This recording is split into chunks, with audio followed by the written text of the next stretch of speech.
deux choses, une bonne nouvelle et une mauvaise nouvelle. Une bonne et une mauvaise nouvelle. Alors, on va commencer par la mauvaise nouvelle, c'est que nous sommes en guerre. C'est pas moi qui l'ai dit, hein. C'est Monsieur le Président de la République. Il a dit que nous étions en guerre. Alors, j'aimerais rebondir sur ça, mais néanmoins, j'aimerais que vous réalisiez, je pense que vous réalisiez que nous sommes en guerre. Et donc ça, c'est la mauvaise nouvelle, parce que la guerre, on n'aime pas la guerre, parce que la guerre fait des ravages, la guerre détruit, la guerre fait mal. Mais j'ai également une bonne nouvelle à vous annoncer, c'est que vous pouvez être du côté des vainqueurs. Tu peux être du côté des vainqueurs, comme je peux être du côté des vainqueurs. Donc cela doit nous encourager à être en paix, à être serein, malgré les situations, malgré les circonstances. Parce que vous savez, que vous le vouliez ou pas, eh bien, vous êtes en guerre. Alors certains diront, mais moi je ne suis pas en guerre. Je ne suis pas en guerre contre qui que ce soit, je suis en paix, je cherche la paix. Et c'est vrai que on n'est pas en guerre d'une manière physique, charnelle, mais néanmoins, il y a une guerre spirituelle. Certains pensent que notre président a dit que nous étions en guerre, qu'on est en guerre contre un virus. Vous savez, quand on regarde aujourd'hui sur les nouvelles, bien sûr les nouvelles, pas les nouvelles sur les mainstream, mais d'autres réseaux, on s'aperçoit en réalité qu'il y a beaucoup de tensions. Et en réalité, il n'y a pas la paix, il y a une tension qui est de plus en plus forte et qu'on essaye de contenir, mais malheureusement, plus on essaye de la contenir, plus cette tension, elle grandit, elle se propage. Je ne sais pas si vous êtes conscient de ce qui se passe, et parfois, je réalise que les chrétiens, on est un petit peu endormis. Les chrétiens sont endormis parce qu'on n'en parle pas, parce que la situation a fait que les gens aujourd'hui ne parlent plus des choses qui sont vraies, des choses réelles de la vie. C'est pourquoi prêcher sur la guerre spirituelle, le combat spirituel, ce n'est pas quelque chose de peut-être qu'on entend fréquemment aujourd'hui, mais néanmoins, j'aimerais vous rappeler que nous sommes dans une guerre spirituelle, et la société est dans une guerre. Vous savez quelle guerre elle est? Je ne sais pas si vous êtes d'accord avec moi, mais il y a une guerre de l'information. Vous savez, ça fait quelques mois, ça fait plus d'1 an, bientôt 2 ans, qu'on nous bombarde de choses dramatiques. On nous fait montrer des chiffres constamment, des morts, des virus, des propagations, et on a instauré un climat de peur au travers de l'information. Donc nous sommes dans une guerre de l'information. Donc je crois que l'une des guerres dont parlait le président, c'est la guerre de l'information, parce qu'il va falloir à tout prix transmettre une information. Et ils réussissent. Ils réussissent. Vous savez pourquoi? Parce que les médias appartiennent au royaume de ce monde. Et qui est le prince de ce monde? La Bible nous dit, Satan est le prince de ce monde. Donc il y a vraiment une guerre de l'information. Il y a une manipulation. Il y a une manipulation mensongère.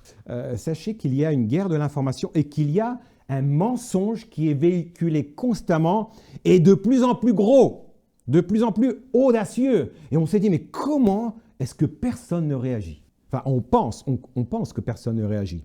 Mais laissez-moi vous dire qu'il y a des gens qui réagissent. Il y a des gens qui se bougent, il y a des gens qui agissent, qui font des choses, des résistants, ce qu'on peut appeler, parce qu'ils veulent dénoncer ce mensonge. Mais vous savez, la Bible dit que le prince de ce monde, il est le père du mensonge. C'est tout à fait normal que dans cette boîte, sur cette boîte, est véhiculé des mensonges. Bien sûr, parfois, il y a la fréquence protestante, il y a des il y a des émissions religieuses, mais néanmoins, il y a vraiment la guerre de l'information, il y a la manipulation, il y a le mensonge, et ceux qui veulent résister, ceux qui résistent, ceux qui essayent de s'opposer à cette information, eh bien, on les traite de complotistes. Vous avez entendu qu'aujourd'hui, les complotistes, il y en a plein. Hein? Mais qui sont les complotistes, dites-moi? Qui sont les complotistes? Que dit la parole de Dieu? Que nous dit la Bible? On doit se lever pour la vérité. Vous savez, aujourd'hui, il y a une dictature qui est en train de s'installer petit à petit. On va dire, oui, ce n'est pas la Chine. Ce n'est pas encore la Chine. Mais néanmoins, vous savez, ce qu'on vit aujourd'hui, vous les jeunes, j'ai 55 ans, ce qu'on vit aujourd'hui, je n'ai jamais connu ça. C'est quelque chose de unique, de particulier. Une situation que la société traverse. Et donc petit à petit, on s'aperçoit qu'il y a une forme de dictature qui s'installe, une forme d'une pensée unique. On n'a pas le droit de penser différemment. Si un médecin pense différemment, eh bien, on peut le radier parce qu'il ne pense pas de la même manière, parce qu'il n'est pas d'accord avec le système. Laissez-moi vous dire qu'aujourd'hui, les laboratoires, ce sont des machines à sous. Tous les laboratoires gagnent des milliards aujourd'hui. Sur quoi? Sur la peur des gens. Les gens, ils ont peur. Eh bien, derrière, eh bien, on arrive à instaurer un climat de peur. Mais les gens ensuite bien adhèrent, ils rentrent, ils n'ont pas le choix. Et ce qui est plus terrible, c'est qu'on n'a pas le choix. Hein. On n'a pas le choix. Si tu veux aller travailler, eh bien, il faut que tu acceptes d'être vacciné.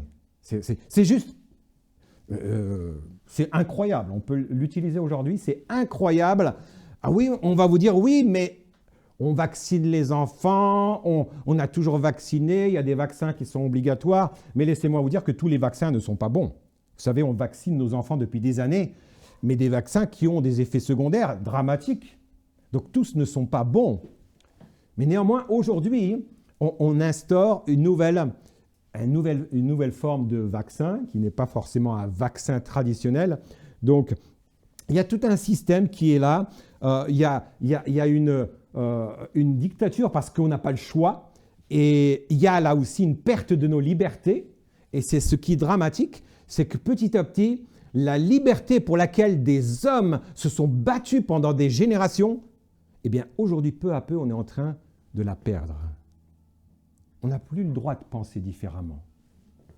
Je me souviens, il y a quelques années, le journal Charlie Hebdo, qui a osé faire des caricatures de religieux, de certains personnages. Il a fait des caricatures atroces sur Jésus. Hein. Si vous avez vu des images qui étaient dans le journal Charlie Hebdo, vous serez offensés. Et quand je les ai vus, j'étais offensé. Je dis, c'est pas possible, Seigneur, que l'on permet une telle offense sur une religion. C'est des croyances. Mais ils avaient le droit, la liberté d'expression. Mais pensez-vous qu'aujourd'hui, on a le droit, il y a une liberté d'expression? Pensez-vous qu'aujourd'hui, on va vers une liberté d'expression? On va vers une certaine liberté d'expression. Celle qui va dans le sens diabolique, dans le sens du malin, parce que la société va dans une direction, bien sûr, nous on sait où elle va. Et malheureusement, aujourd'hui, eh bien, chacun d'entre nous, eh bien, si on ne va pas dans le sens de ce que la société, dans la direction dans laquelle la société veut aller, qu'est-ce qu'on fait? Ben, on risque de perdre notre travail, on risque de perdre même le droit d'aller se soigner, alors qu'on a cotisé pendant des années. On va perdre le droit de se soigner, on va perdre le droit à la retraite. C'est juste inimaginable. Moi, quand je vois ça, ça me met en colère. Alors, j'étais tourmenté pas tourmenté, mais travaillé sur le message que je devais apporter ce matin. Et j'étais vraiment travaillé par le Saint-Esprit pour vous parler vraiment sur cette guerre spirituelle. Parce que vous savez, nous sommes dans une guerre spirituelle. Parfois, on essaye de protéger un petit peu les offenses, la fragilité de certains. Et c'est bien, des fois, on protège, on veut protéger les jeunes parce qu'on a besoin de pouvoir se projeter, d'avoir un avenir. Et je crois que c'est bien, mais on a un avenir avec le Seigneur parce que le Seigneur a des projets de paix, de bonheur, de joie. Mais vous savez, le projet du malin, ce n'est pas le projet du Seigneur. Le diable a des projets qui sont complètement différents, complètement opposés.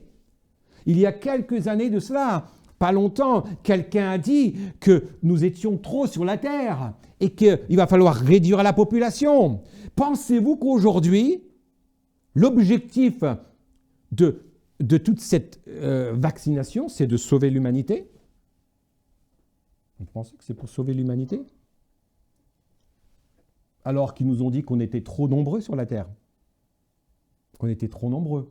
Pourquoi vouloir sauver le vieillard qui a 90 ans, qui n'attend que de s'éteindre? On veut le sauver et à côté, on tue des enfants. On tue des enfants, oui.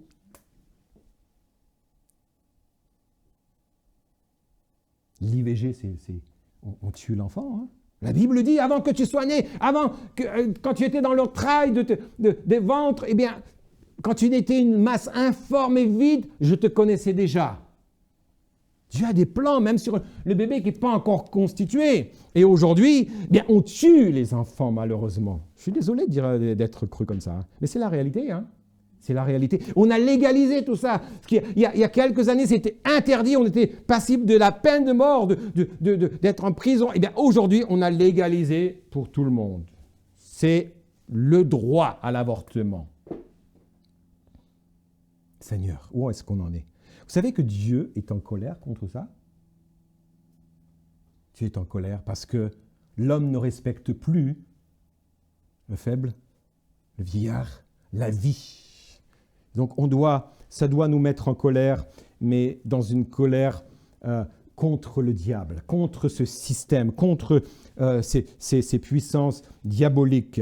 Parce que, eh bien, nous sommes vraiment dans une guerre spirituelle. Et vous connaissez cette écriture dans Éphésiens au chapitre, on peut le lire, Éphésiens chapitre 6, Éphésiens 6, 10. Au reste, frères, fortifiez-vous dans le Seigneur et par sa force toute puissante, revêtez-vous de toutes les armes de Dieu, afin de pouvoir tenir ferme contre les ruses du diable.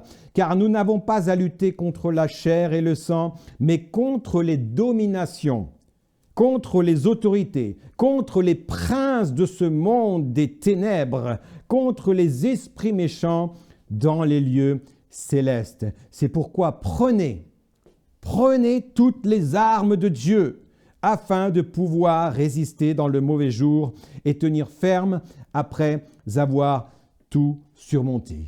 Prenez toutes les armes de Dieu. Quand est-ce qu'on prend les armes? On prend les armes quand on est en guerre, quand on se prépare à aller à la guerre. C'est pourquoi nous sommes dans une guerre. Vous savez, quand on devient un enfant de Dieu, on rentre dans une guerre spirituelle, parce qu'il y en a un qui veut te détruire, il y en a un qui veut me détruire, il y en a un qui veut me voler ma joie, il y en a un qui veut me voler le salut, la joie de servir le Seigneur, et il y en a un qui veut m'enlever, qui veut me détourner de ce chemin qui mène à la vie éternelle.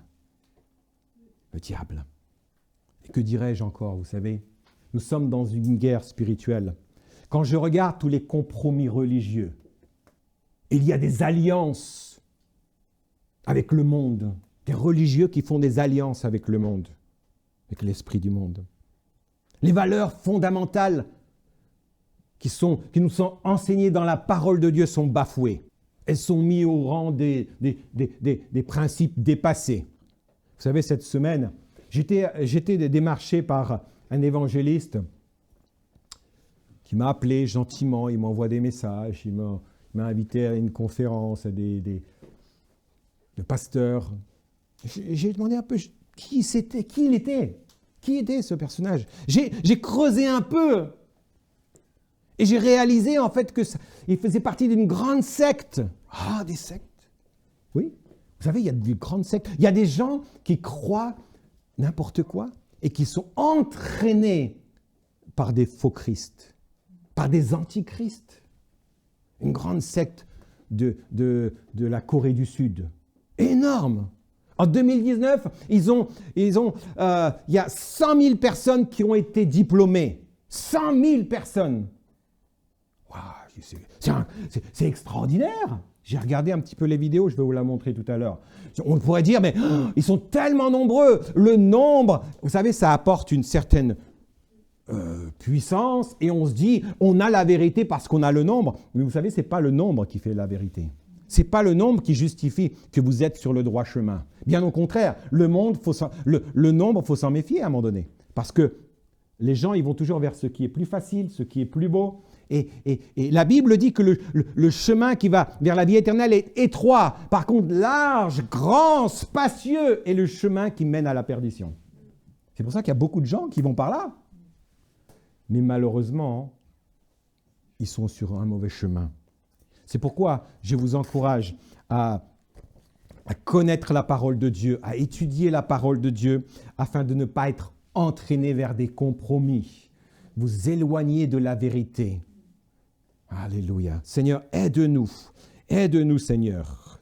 Gloire à Dieu. Vous savez, il y a des choses inédites qui se passent dans le monde entier. On a des amis un peu partout, au Canada, en Australie. Il y a des choses inédites qui se passent dans plein de parties du monde entier. Et c'est les mêmes, plus ou moins les mêmes. C'est la même marque. La même marque. Vous vous dites, Seigneur, qu'est-ce qui se passe là? Qu'est-ce qui se passe là? Vous savez, le Covid, il a commencé en 2019, je crois que c'est ça. Vous vous souvenez, non? Comment ça s'est passé? Confinement, on a été bloqués, confinés. Ensuite, eh bien, ils ont instauré le masque, la protection. Maintenant, on est dans le vaccin. Il n'est pas encore obligatoire, mais pour certaines professions, oui. Et il y a le pass sanitaire. Vous vous rendez compte? Il faut avoir un pass pour pouvoir aller acheter, à manger, pour pouvoir aller au restaurant. Pour l'instant, on peut aller au Carré-Sénat, on peut aller au Carrefour. Mais demain, peut-être qu'on ne pourra plus aller à Carrefour. Si on réfléchit bien, on se dit, Seigneur, c'est terrible ce qui se passe. On parle de ce vaccin, c'est un vaccin, c'est même pas un vaccin, c'est un traitement ARN. Et on ne sait pas exactement quels sont les impacts, où est-ce que ça va aller, parce qu'on a vacciné 1 fois, 2 fois, 3 fois, certains sont à 2 fois, d'autres, il va falloir se vacciner 3 fois, 4 fois, et on ne sait pas trop comment ça va réagir tout ça dans notre corps. Bien sûr, en tant que chrétien, on peut se dire on va être protégé. Moi, je prie que les chrétiens, ceux qui se font vacciner, qui ont été vaccinés, que le Seigneur les protège. Parce que on peut être protégé malgré cela. Hein. On peut être protégé. Le Seigneur peut enlever l'effet négatif de ces vaccins parce qu'on ne sait pas quels sont les effets secondaires. On sait plus ou moins. Il y a certains effets secondaires qu'on a déjà déclarés, mais néanmoins, on ne sait pas tout. On ne nous dit pas tout. Donc, soyons prudents et demandons au Seigneur qu'il nous aide à avoir du discernement. Je sais que ce n'est pas facile, je sais que c'est dur de savoir comment réagir dans cette situation, mais ce que je veux simplement vous dire, c'est que ce prince des ténèbres, le prince de ce monde, il veut voler notre liberté de conscience, notre liberté de penser, notre liberté de croire dans la parole de Dieu. Aujourd'hui, on a encore la parole de Dieu, mais on ne sait pas si demain, on va encore avoir l'autorisation de l'avoir. Peut-être que quand vous allez lire la parole de Dieu, la Bible, eh bien vous aurez un message, attention, parce que ce n'est pas un message, c'est un message qui est dépassé, qui est interdit. Je ne sais pas vers quoi on va. Donc, emmagasinons vraiment la parole de Dieu dans notre cœur. C'est tellement important. Alors, ne nous trompons pas, mes amis. Nous sommes en guerre, mais ne nous trompons pas d'ennemis. Ne nous trompons pas quel genre de guerre, parce que nous sommes vraiment dans une guerre spirituelle. Et bien sûr, Satan et les démons veulent nous éloigner de la parole de Dieu, de la vérité. C'est pourquoi nous devons être vigilants. C'est pourquoi l'apôtre Paul écrit dans 2 Corinthiens, au chapitre 10, versets 3 et 4, il dit « Si nous marchons dans la chair, nous ne combattons pas selon la chair. Car les armes avec lesquelles nous combattons ne sont pas charnelles, mais elles sont puissantes par la vertu de Dieu pour renverser des forteresses. Le Seigneur nous a promis d'être avec nous et il nous a, la parole de Dieu nous enseigne à nous revêtir de cette armure. Bien sûr, je ne vais pas rentrer dans le détail de cette armure spirituelle dont nous devons être revêtus, mais néanmoins, soyons vigilants. La version français courant d'Éphésiens 6:11 dit ceci, j'aimerais vous la lire, « Prenez sur vous toutes les armes que Dieu fournit, afin d'être capable de tenir bon face aux ruses du diable. Car nous n'avons pas à lutter contre des êtres humains. » Parfois, on se bat contre des gens, des chrétiens, qui nous ont fait mal, mais en fait, ce n'est pas eux vos ennemis. Ce n'est pas votre collègue qui est votre ennemi. Mais il dit, mais nous devons lutter contre les pouvoirs, contre les autorités, contre les maîtres de ce monde obscur, contre toutes les puissances spirituelles mauvaises qui sont dans les cieux. Amen. Prenez toutes les armes que Dieu fournit. Alors, eh bien, nous pourrons vaincre le diable et ses démons. Comment nous pourrons vaincre ? Par la puissance du Seigneur. Bien sûr, comment nous devons nous préparer pour ce combat ? L'une des armes principales, c'est la prière. Et vous avez remarqué comment c'est difficile aujourd'hui de prier longtemps. C'est difficile. Vous avez remarqué combien de temps vous priez ? 2 minutes ? 3 minutes ? 10 minutes ? 10 minutes déjà, c'est beaucoup, Seigneur. Je ne sais pas quoi te dire. Je t'ai tout dit hier, aujourd'hui, je ne sais pas quoi te dire. Une demi-heure, c'est combien ? Combien de temps vous priez ? Combien de temps vous prenez pour prier ? Combien de fois vous jeûnez dans l'année ? Moi, ça fait des années que je n'ai pas jeûné. Mais vous savez, pourtant, la prière et le jeûne font partie de notre armure spirituelle. On a besoin de prier et jeûner. Moi, je vous encourage à vraiment à ne pas mettre de côté la prière. Soyez engagés dans la prière. Soyez des combattants dans la prière. Parce que c'est vrai qu'on peut aller dans les rues et c'est important d'aller manifester contre des choses qui ne sont pas normales. Individuellement, on doit aussi se positionner. En tant que citoyen français, eh bien, je dois aussi agir. C'est important de se prononcer. En tant que chrétien, on doit être capable de se prononcer. Bien sûr, on doit être sage. On se prononce toujours pour la vérité, de prendre parti aussi et puis de savoir se positionner. Donc la prière, le jeûne, l'intercession, savoir aussi rester proche du peuple de Dieu.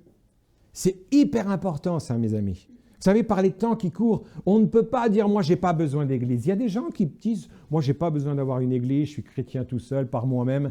Mais ce n'est pas bon, ce n'est pas vrai. Parce que le Seigneur va venir chercher une église. Il va venir chercher son église, le corps de Christ. Bien sûr, c'est les chrétiens qui font partie de l'église, mais on doit être dans une famille, on doit être intégré à une église. C'est tellement important. Donc, ne négligez pas. Soyez proche de l'église, proche du peuple de Dieu. Soyez en connexion avec des chrétiens. C'est tellement important, même si c'est une petite église. Ce n'est pas parce que c'est une petite église qu'elle a moins de valeur que la grande church. Non, ce n'est pas vrai. Au contraire, dans les petites églises, au moins, on peut être plus intime, on peut se connaître, on peut s'encourager. Quand on voit que la personne, elle est en train de dévier, eh bien, on peut la recadrer, l'encourager à reprendre courage, à se remettre sur le droit chemin. Et quand c'est une grande église, on est incognito, on vient, on repart, ni vu ni connu, c'est bon, j'ai fait ma bonne action et voilà, Seigneur, j'étais à l'église, c'est bon, maintenant je peux continuer à mes jeux et à ma vie, voilà. C'est important d'être fidèle à une église et d'être fidèle dans ses engagements. Et c'est important aussi de travailler au développement spirituel. de notre vie. C'est important d'avoir une discipline spirituelle, de lire la parole de Dieu, de prendre une méthode pour étudier la parole de Dieu, pour emmagasiner la nourriture. Vous savez, on doit manger la nourriture spirituelle. Vous savez, quand on a faim, on a envie de manger. Et moi, je sais ce que ça représente, la faim à la maison, parce que j'ai des morphales.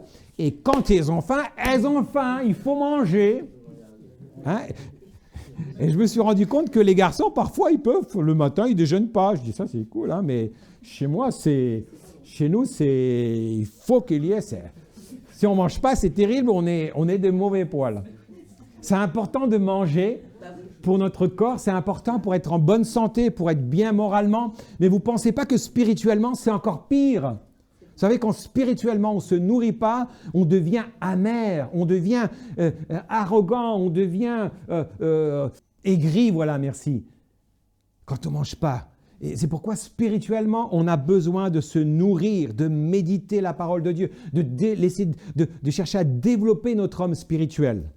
C'est tellement important. Il y a des gens qui font du développement du coaching intellectuel, moral, c'est bien. Mais souvent, ce que j'ai remarqué dans ces trucs-là, c'est que spirituellement, ils oublient un peu tout ça. Certains en parlent, hein, ils en parlent discrètement parce qu'ils ont peur d'offenser les gens en disant, voilà, il faut que spirituellement, tu crois en Dieu, tu t'appuies sur des choses plus fortes que simplement le matériel. Mais c'est la réalité, c'est ça.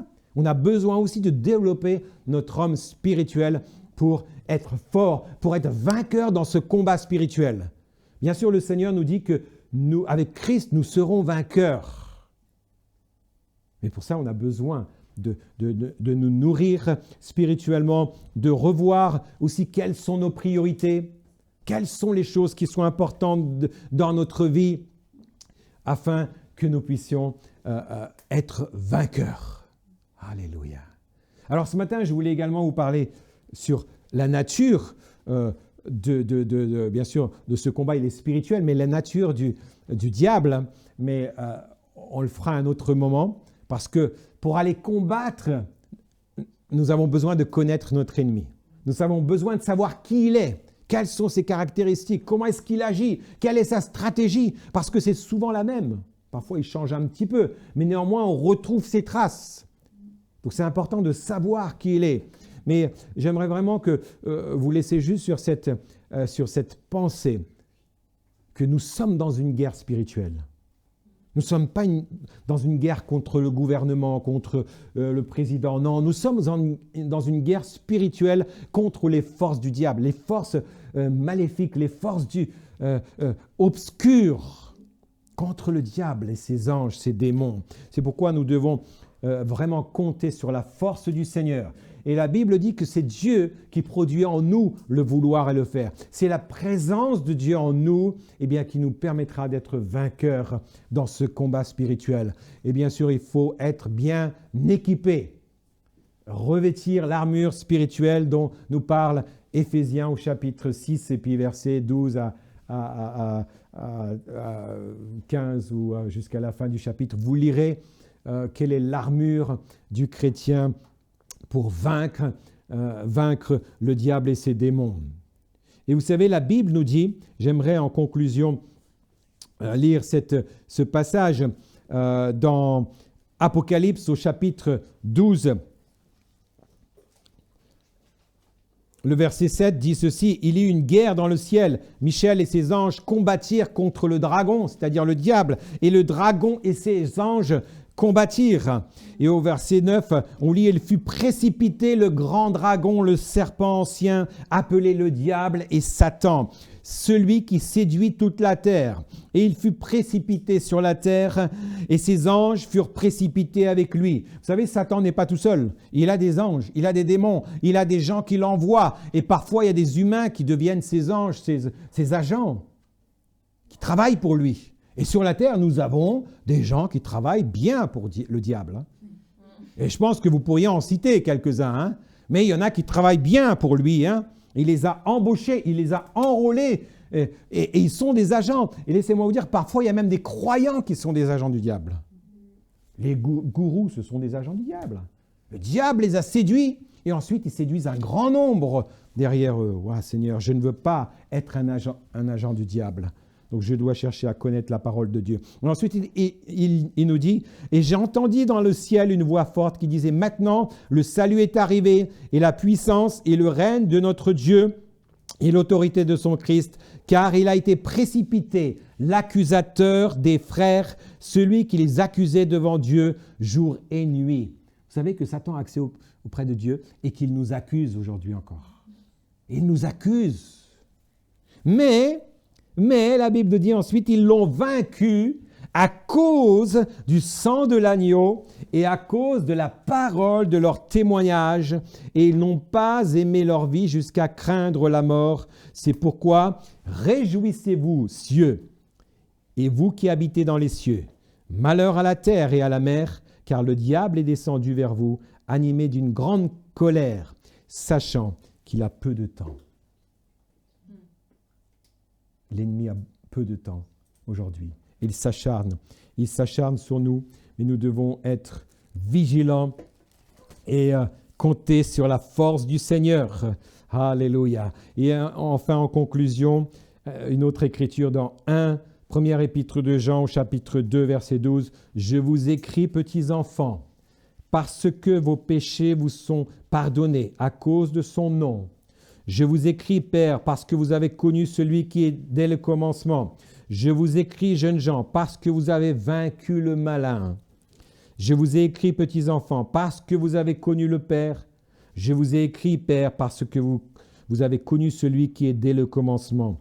Je vous ai écrit, jeunes gens, parce que vous êtes forts et que la parole de Dieu demeure en vous et que vous avez vaincu le malin.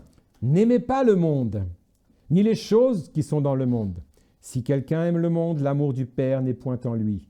Car tout ce qui est dans le monde, la convoitise de la chair, la convoitise des yeux, l'orgueil de la vie, ne vient point du Père, mais vient du monde. Et le monde passe, et sa convoitise aussi. Mais celui qui fait la volonté de Dieu demeure éternellement. Waouh, Seigneur. Seigneur, aide-nous. Aide-nous, Seigneur, à faire ta volonté. Seigneur, à être rempli de toi, rempli de ta présence, Seigneur. Seigneur, aide-nous à comprendre ta parole, à manger ta parole. Seigneur, à manger, Seigneur, toutes ces paroles de vie. Seigneur, afin que nous soyons vainqueurs, parce que tu nous appelles. Seigneur, tu as remporté la victoire pour nous. Et aujourd'hui, Seigneur, nous pouvons, Seigneur, être parmi les vainqueurs. Seigneur, aide chacun d'entre nous. Seigneur, aide-nous dans cette bataille spirituelle. Aide-nous, Seigneur, à compter sur toi, à ne pas être séduits, Seigneur, par ce qu'il vient sur le monde, mais à garder la foi, à garder notre espoir en toi, Seigneur, à nous appuyer dans chaque circonstance. Seigneur, sachant que tu contrôles toutes choses. Tu es le Seigneur, tu es le Maître. Seigneur, même si Satan aujourd'hui, il est le prince de ce monde pendant un temps, mais Seigneur, un jour, eh bien, il va être jeté en enfer avec ses démons, ses anges. Mais Seigneur, tu nous promets à tous ceux qui auront cru, qui auront reçu cette parole de la vérité, eh bien, tu nous promets le ciel. Et Seigneur, tu nous promets d'être avec nous dans chaque circonstance. Et Seigneur, merci. Merci parce que tu es là. Tu es là, tu veilles sur ta parole pour qu'elle s'accomplisse. Seigneur, merci.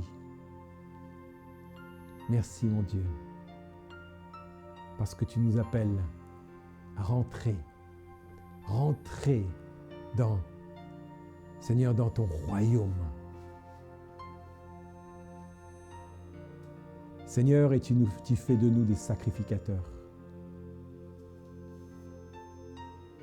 Alléluia. Nous voulons être des témoins.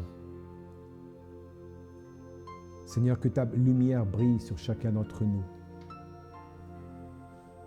Seigneur, que nous ayons du discernement. Alléluia. Nous t'aimons, Jésus. Merci, Papa, pour ta parole. Merci parce que tu vis en nous. Seigneur, et nous voulons redéfinir nos priorités. Que tu sois notre priorité. Ta parole, la prière, la méditation des Écritures, le rassemblement avec des croyants. Seigneur, à toi toute la gloire. Seigneur, merci pour chaque personne présente ce matin. Renouvelle leur foi. Renouvelle-les, Seigneur. Protège-les, Seigneur. Au nom du Seigneur Jésus.